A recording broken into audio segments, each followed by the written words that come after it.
So hello दोस्तों, नमस्कार। स्वागत है आपका हमारे चैनल पे। दोस्तों, आज इस वीडियो में हम लोग बात करेंगे जो पिछले दो वीडियोज़ में हमने 53 मतलब 53 क्वेश्चन हमने कर लिया था प्रीवियस ईयर का, समझे। हमने बोला था आपको क्या नेक्स्ट वीडियो में और क्वेश्चंस आएंगे। इस वीडियो में हम लोग 54 से क्वेश्चंस को देखेंगे, एनालाइज करेंगे, सारे बढ़िया से जानेंगे। ओके, तो हम लोग दोस्तों आज इस वीडियो में शुरू करते हैं। ओके, नंबर 54 से शुरू करते हैं।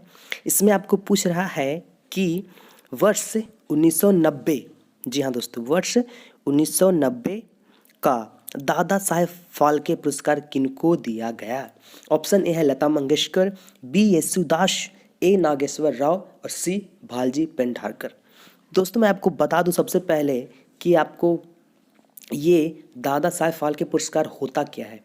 दोस्तों एक्चुअली ये इनका पूरा नाम मैं बता दूं तो इनका पूरा नाम था ढूंढीराज गोविंद फाल्के, और ये जाने जाते हैं दादा साहेब फाल्के के नाम से। और ये क्यों जाने जाते हैं? क्योंकि he made first Indian feature film that is the Raja Harishchandra in 1913, समझे। मतलब कि 1913 में इनका सबसे पहला पिक्चर इन्होंने बनाया था राजा हरिश्चंद्र। इसकी वजह से इनको जाना जाता है, इन्हीं के नाम पर दादा साहब फाल्के अवार्ड को रखा गया। पहली बार दोस्तों ये इंट्रोड्यूस हुआ था 1969 में, 1969। ओके, और इसके पहले प्राप्तकर्ता थे देविका रानी। ठीक है, दादा साहेब फाल्के की बात करें तो इसमें आपको अवार्ड है ना, इस अवार्ड की बात करें तो इसमें आपको एक गोल्ड लोटस मतलब कमल का फूल मिलता है, 10 लाख रुपया, साथ में सर्टिफिकेट, सिल्क का स्क्रॉल और साथ में एक बढ़िया सा शॉल मिलता है। ठीक है दोस्तों, तो दोस्तों हम बात करते हैं कि 1989 में लता मंगेशकर जी को मिला था दादा साहेब फाल्के पुरस्कार, 1990 में मिला था ए नागेश्वर राव। तो यहाँ 90 का बात है, तो इसमें आंसर क्या हो जाएंगे आपका, समझ रहे बात को, सी ए नागेश्वर राव। ठीक है, और 1991 में भालजी पेंढारकर को मिला था ये कौन सा, हाँ, फाल्के अवार्ड। ठीक है, तो क्लियर है, आगे बढ़ते हैं हम लोग। अब बात बोल रहा है कि चिपको आंदोलन का संबंध किससे है, तो ये कोई बताने की जरूरत नहीं है। पर्यावरण संरक्षण, वन संरक्षण, जल संरक्षण और पर्वत संरक्षण। तो यहाँ ऑफकोर्स यहाँ पर होगा आपका वन संरक्षण। ठीक है, चलिए आगे बढ़ते हैं। एस्पेरांटो क्या है? तो दोस्तों ये एस्पेरांटो कोई बंदरगाह, पर्वत, समुद्र नहीं है, ये बस विश्व की एक भाषा है, समझ रहे हैं, लैंग्वेज है, एक नई अंतर्राष्ट्रीय लैंग्वेज। नई उस समय के अनुसार है, 1992 के अनुसार तो नया ही ना। ठीक है, तो ये है। अब आगे बढ़ते हैं।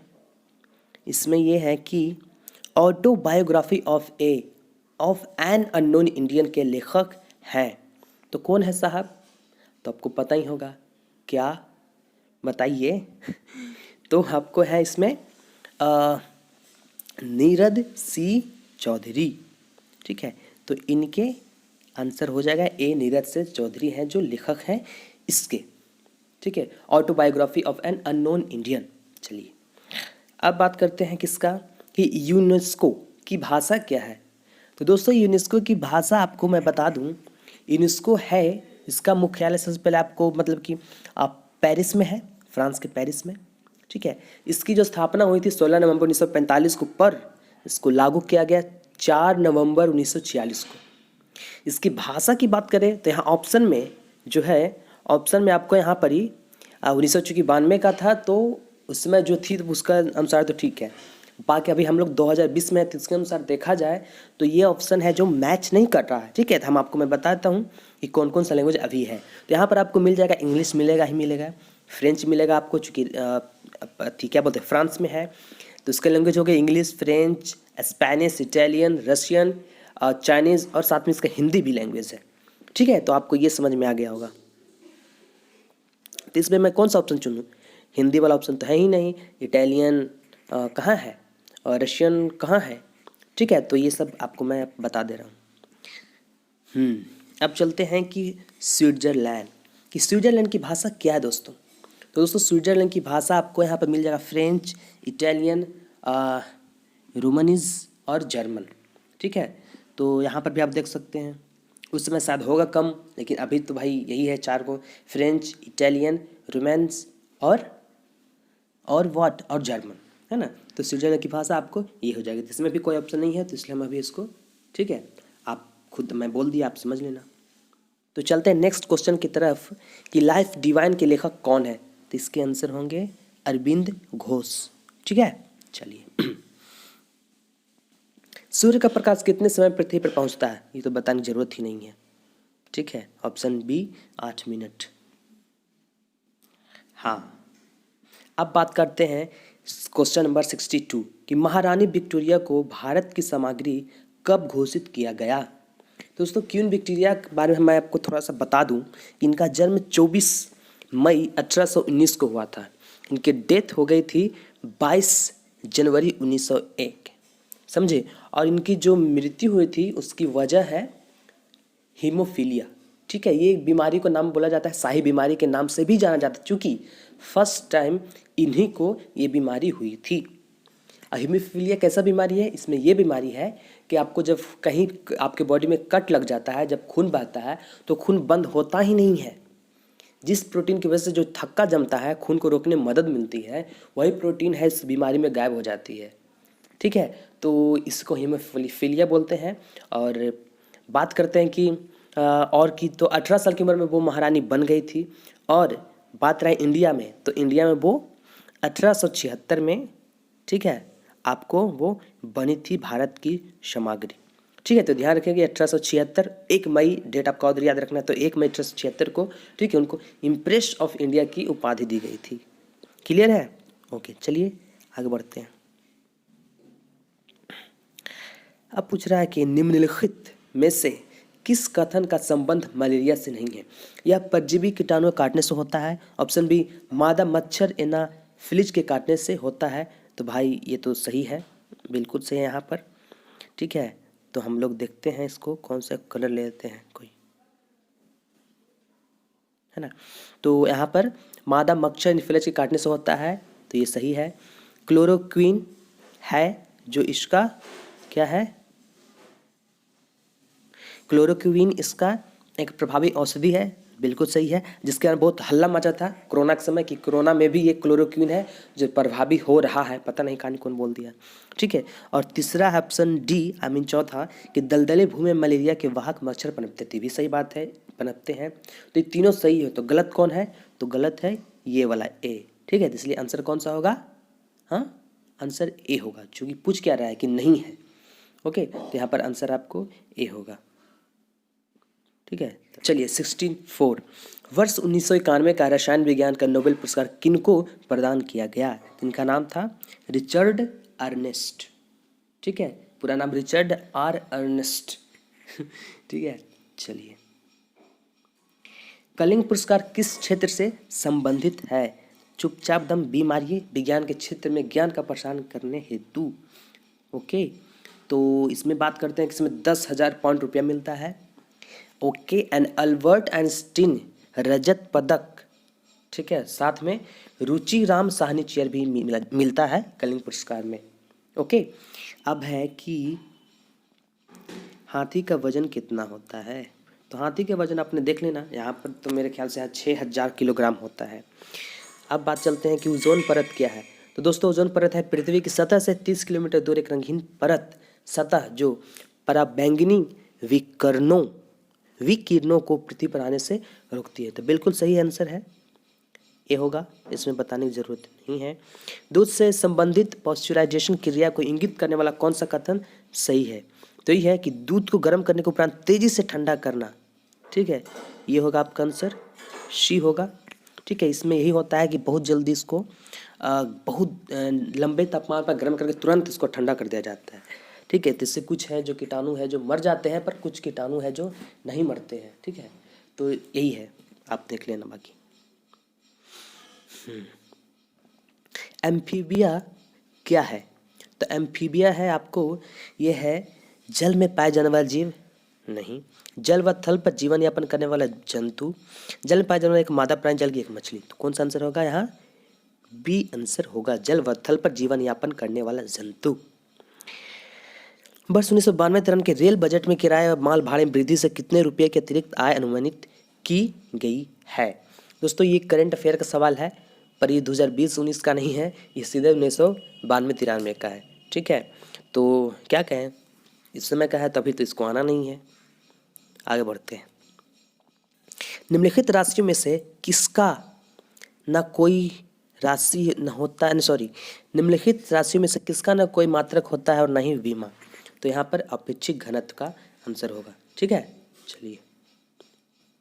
इवान पी पावलोव किस क्षेत्र से संबंधित हैं? तो ऑप्शंस इनके हैं भौतिक विज्ञान, रसायन विज्ञान, चिकित्सा और शरीर विज्ञान, डी प्रायोगिक मनोविज्ञान। इसका आंसर हो जाएगा सी है चिकित्सा तथा शरीर विज्ञान से इनका मतलब कि इवान पी पावलोव का कनेक्शन है। ओके। जंतर मंतर का निर्माण किसने करवाया? तो जंतर मंतर का निर्माण जय सिंह ने करवाया। ठीक है। कोपरनिकस का निम्नलिखित में से क्या योगदान है? तो इनका है कि सूर्य के चारों तरफ सभी ग्रह घूमते हैं। सी। तेल निर्यात में सर्वाधिक योगदान किसका है? तो दोस्तों तेल निर्यात में पहले भी सऊदी अरब का था और आज भी सऊदी अरब का ही दबदबा कायम है। ठीक है। क्वेश्चन है अब नेक्स्ट, वो ये है कि सबसे अधिक राजस्व की प्राप्ति किस क्षेत्र से होती है? तो प्रत्यक्ष कर तो आपको पता ही होगा, है ना, कि जब हम लोग टैक्स मतलब कि जो कमाई करते हैं उसके टैक्स में जाता है। तो इस तरह के प्रत्यक्ष कर होता है जिसको दिखता मतलब कि हाँ हम दे रहे हैं, खुद से देना पड़ता है, लाइक दैट। अप्रत्यक्ष कर, इसका आंसर होगा अप्रत्यक्ष कर। कैसे, मैं आपको बताता हूँ। क्योंकि सबसे राजस्व मतलब क्या? रेवेन्यू। रेवेन्यू मतलब क्या? पैसा। सबसे अधिक पैसा गवर्नमेंट को किस तरफ से आता है? तो वो आंसर है अप्रत्यक्ष कर, ऑप्शन बी। ठीक है। आप बोले कैसे साहब? तो ये ऐसे कि जिसके बारे में आपको पता नहीं है पर वो आप उसके टैक्स दे रहे हैं। लाइक कि आप घर में एक चादर लाएं तो चादर में इंक्लूड है टैक्स, बिस्किट लाएं उसमें भी इंक्लूड है टैक्स, चीनी लाएं, दाल लाएं, पानी लाएं, कुछ भी लाएं, शराब लाएं तो बिहार में तो बंद ही है। तो कुछ भी लाएं, कॉपी लाएं, इंस्ट्रूमेंट बॉक्स लाएं, बल्ब लाएं, ऐनक लाएं, बुक्स लाएं, तो बोल ही दिया मैं, कपड़ा लाएं, एनीथिंग, छोटा से छोटा और बड़ा से बड़ा चीज़, फ्रिज लाएं, टीवी लाएं, मरकरी लाएं, एलईडी बल्ब लाएं, तो सब में है। मॉल में जाकर के 5,000 का सामान खरीद कर लाएं तो सब में है ना जो है कि टैक्स है जो एडेड है, जो हमको पता नहीं रहता है। तो वो क्या है, हमसे इनडायरेक्टली पहले ही ऐड कर लेता है और वो ले लेता है, पर हम लोग को पता नहीं चलता। तो कहा जाता है कि अप्रत्यक्ष कर से सबसे ज़्यादा मुनाफा होता है सरकार को। ठीक है, क्लियर हो गया ना? अब बढ़ते हैं कि डेविस कप किससे संबंधित है? तो दोस्तों यहाँ पर मैं आपको बता दूं कि डेविस कप है जो टेनिस से रिलेटेड है। टेनिस से रिलेटेड है तो कौन सा टेनिस है भाई? तो यहाँ पर आंसर तो दिया है लॉन टेनिस। ठीक है।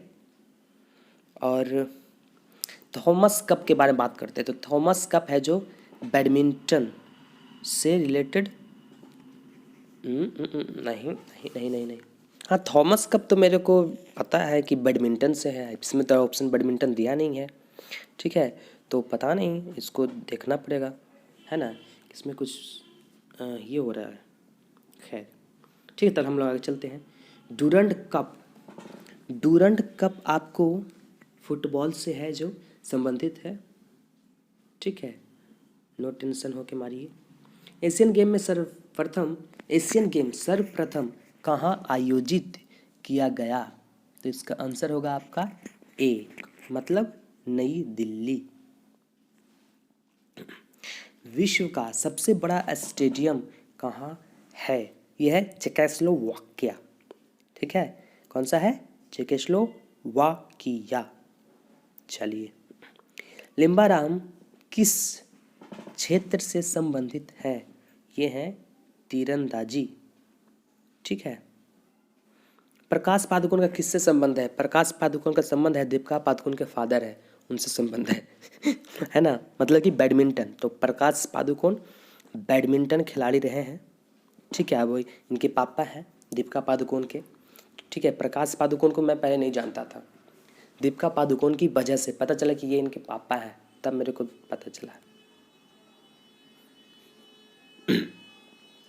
हाल ही के भारत ऑस्ट्रेलिया टेस्ट मैच के दौरान निम्नलिखित में से कौन सी मुख्य विशेषता रही? तो विशेषता आप बताइए, आपको तो काफ़ी इंटरेस्ट है ना क्रिकेट में, बताइए। उस समय का ये काफ़ी मतलब कि करेंट अफेयर वाला सवाल है, तो इसमें तो बी आंसर होगा। कपिल देव जी का पूरा हो गया था। बाकी आप ये बताइए कि हम सही हैं कि गलत। ठीक है, चलिए अब बात करते हैं 85। निम्नलिखित में से कौन नोबेल पुरस्कार विजेता भारत में जन्मे परंतु अमेरिकी नागरिक हैं? तो बताइए आपको पता है? आपको नहीं पता तो हम बताते हैं। इनका है एस चंद्रशेखर हैं जोही।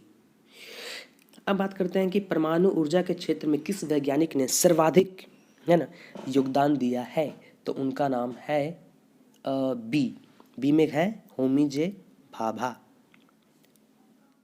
चलिए होमी जे भाभा को टिक लगा के यहाँ पर साइड कर देते हैं।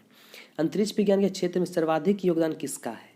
यहाँ पर देखिए परमाणु ऊर्जा के क्षेत्र में है तो होमी जे भाभा। एक क्रम में है अंतरिक्ष विज्ञान के क्षेत्र में सर्वाधिक योगदान किनका है? तो बता सकते हैं क्या आप?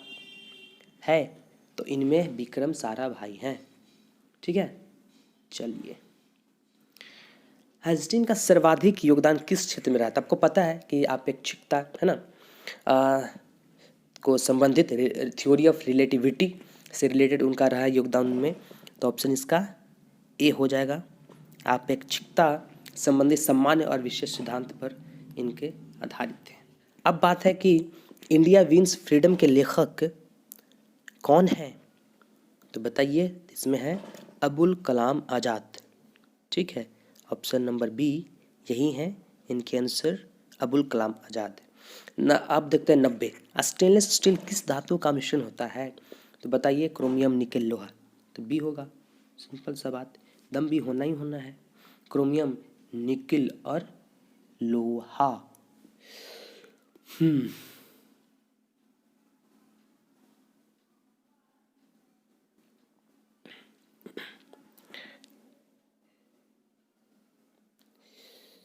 क्वेश्चन नंबर 91 किस पदार्थ के ऊपर वाष्प के गुजरने से पदार्थ अप्रभावित रहता है? तो चांदी। कैसे है अपना देख लेना। भौतिक परिवर्तन से संबंधित कौन से कथन है? तो कथन है दही का जमना रासायनिक है, मोमबत्ती का जलना यही भौतिक है, हवा से चांदी के बर्तन में परिवर्तन तो ये रासायनिक है, और आपका अग्नि का जलना भी रासायनिक है। तो ऑफकोर्स क्या ऑप्शन होगा? जो मोमबत्ती का जलना ही होगा, ऑप्शन नंबर बी। करो या मरो का नारा किसने दिया था? नहीं बताएंगे, जाओ। नहीं बताएंगे हम, बताओ ना। महात्मा गांधी पता नहीं है क्या? अब है राज्यसभा के उप सभापति को हटाया जा सकता है तो कैसे? संसद के दोनों सदनों के समान बहुमत से, राज्यसभा में उपस्थित और मतदान में भाग लेने वाले 2/3 सदस्यों के बहुमत से, लोकसभा की अनुमति से, सी राज्यसभा के तत्कालीन समस्त सदस्यों के बहुमत से, या फिर डी सिर्फ राष्ट्रपति द्वारा। तो यहाँ पर ऑप्शन है जो सी हो जाएगा कि राज्यसभा के तत्कालीन समस्त सदस्यों के बहुमत से हटा सकते हैं, ऐसे नहीं। जाम्बिया का पुराना नाम क्या है? तो इनका नाम है उत्तरी रोडेशिया। सर्वाधिक जनघनत्व वाला राज्य कौन सा है? तो अगर 1992 में आप रहते थे यहाँ पर पश्चिम बंगाल बोलते, पर अभी फिलहाल में बिहार है। ठीक है, तो ऑप्शन आपको यहाँ सही ऑप्शन हो जाएगा फिलहाल के लिए बिहार। बिहार में सबसे ज़्यादा डेंसली पॉपुलेटेड है बिहार फिलहाल। मैं किसी और कहूँ फिलहाल। 97 फ्यूज तार किस पदार्थ के बने होते हैं? तो ऑप्शन ए जो सामने है उसको लिख दीजिए, सीसा, टीन, मिश्र धातु। ओके, चलिए अब बस 3 क्वेश्चन और बाकी है, उसके बाद हम लोग बस वीडियो ख़त्म, टेंशन ख़त्म। बोला जा रहा है कि भोजन में आयोडीन की कमी के कारण कौन सा रोग होता है? इतना प्रचार टीवी में दिखाया है नेशनल पे कि हालत ख़राब हो गया, एकदम दिमाग में घुस गया, घेंघा रोग। ठीक है, उस्ताद विलायत उस्ताद विलायत खान संबंधित हैं, किनसे संबंधित है साहब? तो ये सितार से संबंधित है। ऑप्शन में आप लोग मार लीजिए। ठीक है, सितार है। नंबर 100 कि कच्चे फल को पकाने के निम्नलिखित में से किसका प्रयोग किया जाता है? चुपचाप एथिलीन। ठीक है, तो आपका ये रहा। और बस आपको बढ़िया समझ में आ, होप कि आपको ये मदद करेगा।